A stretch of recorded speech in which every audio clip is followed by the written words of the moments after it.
ஓய், இன்னும் எத்தனை நாளைக்கு இப்படியே இருக்க போகிற? நீ என்ன நினச்சிட்ருக்க? நீ இப்படியே இருக்கிறதுனால இந்த உலகம் சுத்தாமல் நின்றுடுமா என்ன? இல்லை பகல் இரவு வராமல் போயிடுமா? இந்த உலகம் எதை நோக்கி ஓடுது தெரியுமா? பணத்தை நோக்கியோ, காதலை நோக்கியோ, வெற்றி தோல்வியை நோக்கியோ எதையுமே இல்லை. இந்த உலகம் வானத்தை நோக்கி ஓடிட்டுருக்கு.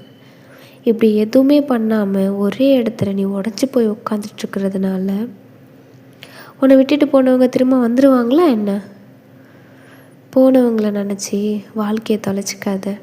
உனக்கான வாழ்க்கையை வாழு, அங்கேயும் நான் இருப்பேன். இந்த வாழ்க்கை நமக்கு கிடைச்சது மிகப்பெரிய பொக்கிஷம். இவ்வளோ பெரிய யூனிவர்ஸில் நம்ம இருக்கிற சின்ன பூமியில் நம்ம வாழ்கிறது எவ்வளோ பெரிய விஷயம் தெரியுமா? இப்படிப்பட்ட வாழ்க்கையில் என்ன மாதிரி நிறைய பேர் வருவாங்க போவாங்க. நல்ல நினைவுகளை சேகரிச்சுக்கோ. மற்றவங்கள பற்றி அதிகமாக யோசிக்காத, உன்னை பற்றி மட்டும் யோசி. நான் இல்லைன்னு நினச்சி வருத்தப்படாத. நான் இங்கே தான் இருக்கேன். எல்லாமே நன்மைக்குன்னு கடந்து போ.